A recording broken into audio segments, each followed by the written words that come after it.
हाँ तो मित्रों, विपश्यना साधना, इसी के बारे में मैं वीडियो बना रहा हूँ, क्योंकि ये जो मैं बता रहा हूँ आपको, ऐसा किसी किताब में नहीं मिलेगा। ये तो मैंने उनका प्रवचन जो सुना उसको लिखता गया और उसी को ही प्रकाशित करा दिया। इसके आगे की जो प्रज्ञा का क्षेत्र है, जिसमें धर्म के 2 अंग हैं जो बाकी हैं, उन पर आज चर्चा नहीं करेंगे, उसकी चर्चा कल करेंगे, क्योंकि उसके क्षेत्र में हमें परसों उतरना है। अभी तो शीलों का पालन करते हुए आगे बढ़ना है। यहाँ रहते हुए शीलों का पालन करने में कोई कठिनाई नहीं, परिस्थितियाँ ही हमको शील का पालन करने में सहायक हैं। केवल एक शील है जो मुश्किल है, सत्य बोलने का। उसमें कभी कठिनाई आ जाएगी। यदि परस्पर बात करेंगे, कुछ झूठ बोल जाओगे तो शील भंग हो जाएगा। या मार्गदर्शक बुलाकर पूछेगा, उसमें कोई बात बढ़ा चढ़ा के बोल दोगे या छिपाकर बोल दोगे तो शील भंग हो जाएगा।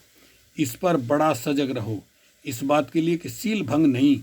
बाकी 4 शील तो यहाँ रहते हुए आसान है, पालन हो जाएंगे।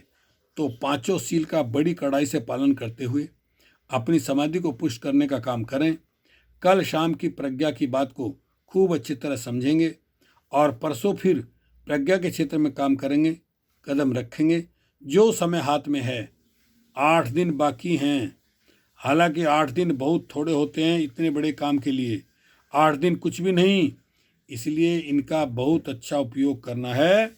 बड़ी समझदारी के साथ उपयोग हो, ऐसी मैं उम्मीद करता हूं आप सबसे।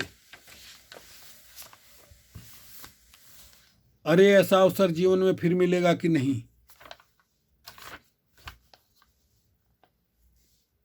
फिर मिलेगा कि नहीं मिलेगा? बड़े भाग्य, बड़े पुण्य से प्राप्त होता है मनुष्य का जीवन। मनुष्य जीवन ही बड़े पुण्य से प्राप्त होता है और मनुष्य के जीवन में शुद्ध धर्म मिलना बहुत बड़े पुण्य की बात होती है। नहीं तो न जाने मनुष्य का जन्म किस तरह के कर्म कांड में बीत जाता है, किस तरह के सांप्रदायिक उलझनों में बीत जाता है, किस प्रकार की दार्शनिक मान्यताओं में उलझ जाता है। सही धर्म क्या है समझ में नहीं आता है, पालन करना तो बहुत दूर। तो बड़े भाग की बात हुई, मनुष्य जन्म जीवन मिला, समझो बड़े भाग की बात हुई कि शुद्ध धर्म मिला। अब काम किए जाओ, बस काम किए जाओ, समय का खूब अच्छा उपयोग हो। किसी पर एहसान करने के लिए नहीं, किसी को खुश करने के लिए नहीं, अरे अपने ही भले के लिए, अपने ही मंगल के लिए, अपने ही कल्याण के लिए बड़ा मंगल कार्य होता है। धर्म व धर्म का पालन करना बड़ा कल्याणकारी होता है। जो शिविर में आए हैं, धर्म के रास्ते चलकर खूब पके, खूब मंगल हो, खूब कल्याण हो, खूब स्वास्थ्य मुक्ति हो। भवतु सब मंगलम, भवतु सब मंगलम, भवतु सब मंगलम। साधु साधु साधु।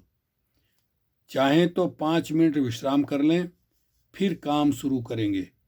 मैंने देखा प्रवचन समाप्त होते होते 8:45 PM तक हो जाते थे, तो 5 मिनट पैर सीधे किए वे फिर ध्यान शुरू किया और 9:30 बजे तक फिर सब अपने अपने कक्ष में गए, बत्ती बंद की, लाइट बंद की और सो गए।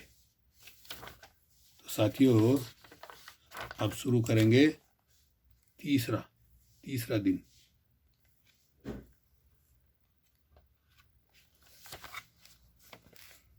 ओके, शुक्रिया। अगली वीडियो में तीसरे दिन का प्रवचन होगा।